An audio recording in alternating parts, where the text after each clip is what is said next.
Seafood ba kamo? Hi mga be, tara dito sa Red Tail, isa sa mga pinakasikat na kainan sa Cagayan de Oro City. Sa labas lang siya ng Limket Kay Mall mga be. Ang daming ngang tao eh. Kung naghahanap ka ng peaceful, siguro hindi ito ang place for you. Kasi puro mga family and friends.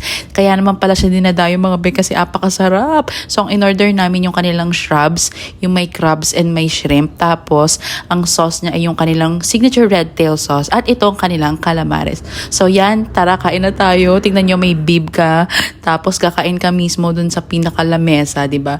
Ang sarap magkamay dito mga be, at yung sauce nila, yung red tail sauce mga be, maalat siya pero sakto yung alat niya dun sa seafood at saka sa kanin, mapapakanin ka talaga mga be. At ayun nga, yung crabs nila, grabe ang daming laman, malaman siya mga be, so sulit na sulit. Akala ko nga mahal dito eh kasi sikat, pero hindi, sakto lang siya for our budget. Wow, so yan mga be, tinry ko rin tong kanilang calamares, medyo makunat siya pero masarap naman.